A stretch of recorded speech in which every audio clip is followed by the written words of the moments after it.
तबारक व तआला ने ये बात अपने ज़िम्मे ली है, दीन की बका, दीन की अशात तबलीग और दीन की तरवीज वगैरह, ये अल्लाह रब्बुल इज़्ज़त ने ये काम अपने ज़िम्मा करम पर लिया है।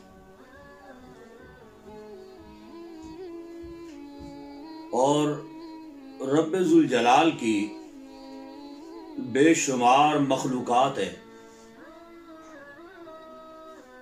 उन मखलूक़ात में से बड़ी बड़ी ताकतवर मखलूक़ात भी हैं। अल्लाह रब्बुल इज़्ज़त अगर चाहे तो उन मखलूक़ात में से किसी एक की भी ड्यूटी लगा दे, दीन की बका और उसकी तरवीज के लिए। लेकिन खुशकिस्मती की बात यह है कि अल्लाह रब्बुल इज़्ज़त ने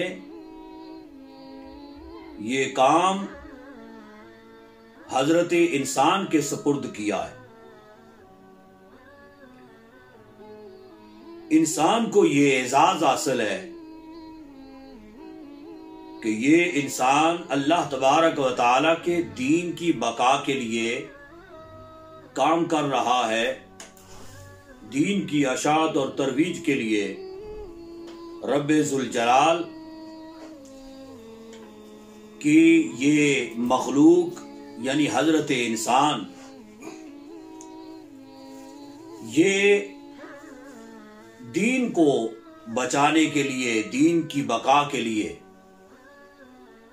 अपनी ड्यूटी सर अंजाम दे रहा है। और इसी मखलूक में, हजरत इंसान में बड़े बड़े अकाबरीन दीन के हवाले से अपना अपना काम सर अंजाम देते रहे। जितना खालिक कायनात इंसान से काम लेता रहा दीन की तरवीज के लिए, उतना हजरत इंसान ने काम किया और अल्लाह तबारक व तआला ने इसी दीन को फिर बका अता फरमाई। इन्हीं मखलूक में से और इन खुश नसीब लोगों में से एक शख्सियत का नाम हजूर महबूब सुबहानी गौस समदानी पीरान पीर हजरत जनाब शेख सैयद अब्दुल कादिर जीलानी अल हसनी वल हुसैनी कुद्दिसा सिर्रुहुल अजीज, उनका नाम भी आता है। हजूर गौसे पाक रज़ी अल्लाह तआला अन्हु,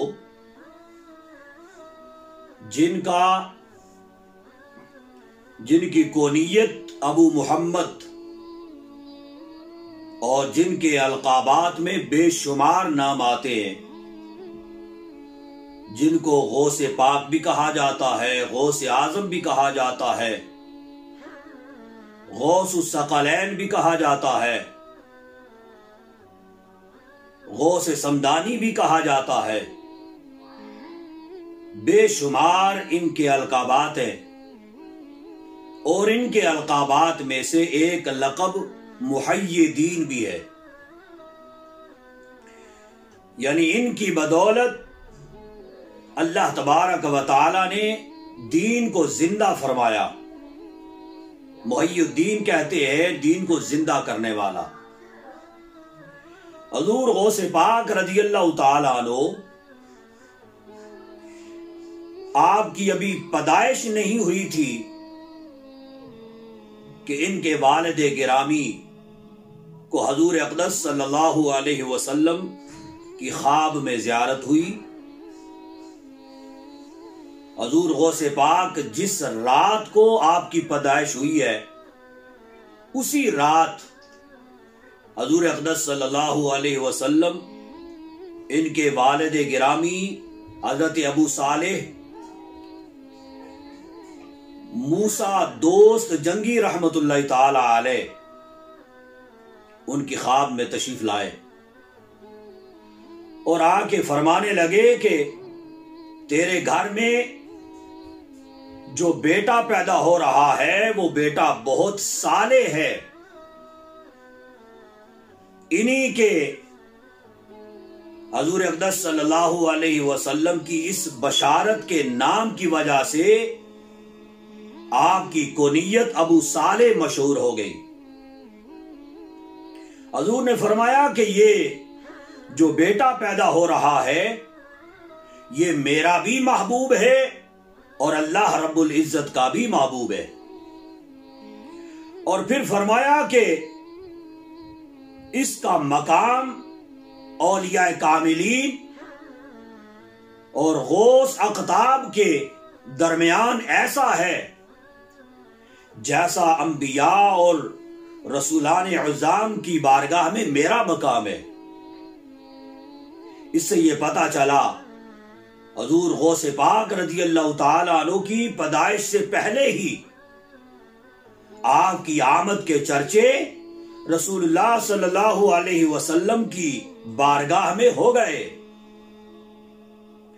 और हजूर नबी करीम सल्लल्लाहु अलैहि वसल्लम ने आपके वालिद गिरामी को यह बशारत अता फरमाई कि आपका ये बेटा जो है ये मुहय्यदीन है, यानी इसके जरिया से अल्लाह तबारक व तआला दीन को जिंदा फरमाएगा। और फिर आप अपना तज़किरा हजूर गौसे पाक रज़ी अल्लाह तआला अन्हु खुद फरमाते हैं, फरमाया कि एक मर्तबा में जंगल की तरफ निकल गया, एक गाय के पीछे पीछे में चलना शुरू हो गया। वो गाय जो है वो पीछे मुड़ के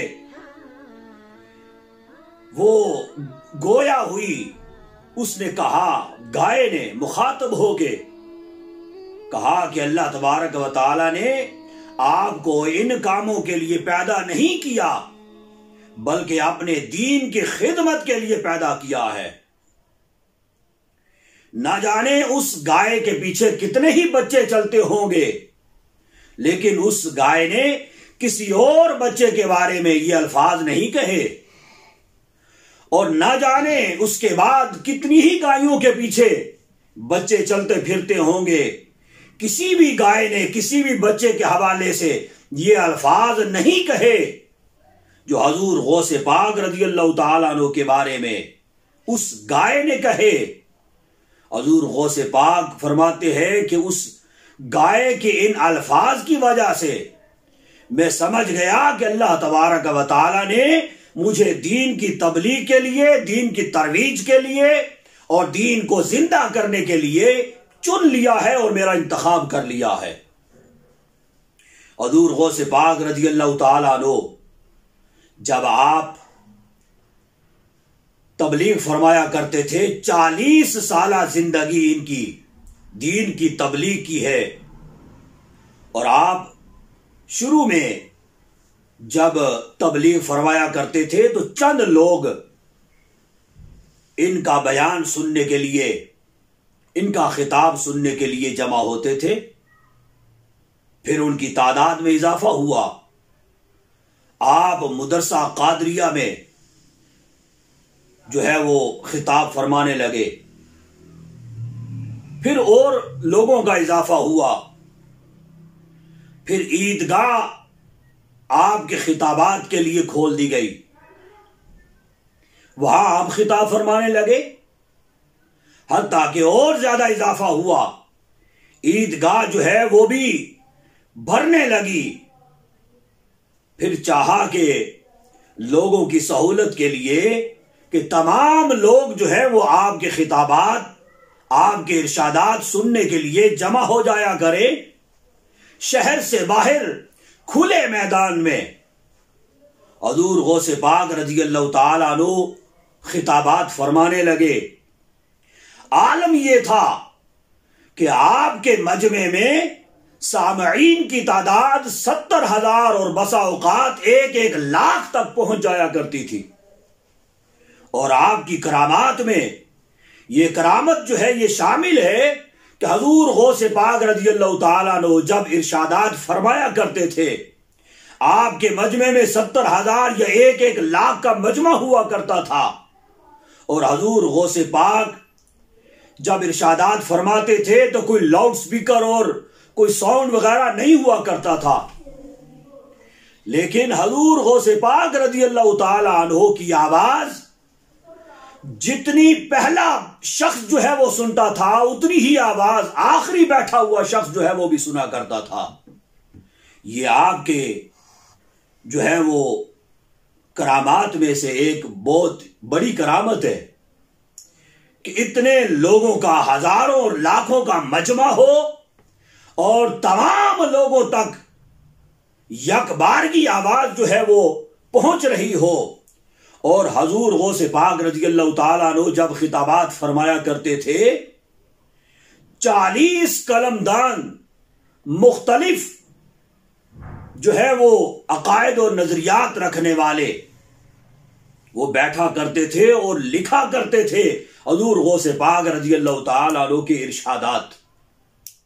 और हजूर गौसे पाक रज़ी अल्लाह ताला अन्हु आपके दस्ते हक परस्त पर बेशुमार हजारों लोग जो हैं वो मुसलमान हुए और लाखों लोग जो है जो गुनाहगार थे, बड़े पापी थे, चोर थे, डाकू थे, जानी थे, उन्होंने हजूर गौसे पाक रज़ी अल्लाह ताला अन्हु के खिताबात से मुतासर होके अपनी जिंदगियों को बदला और राह रास्त पे आ गए। बेशुमार इनकी खिदमात है। अल्लाह रब्बुल इज्जत हमें हजूर गौसे पाक रज़ी अल्लाह ताला अन्हु का मकाम मर्तबा पहचाने की तौफीक नसीब फरमाए। वमा अलैना इल्लल बलाग।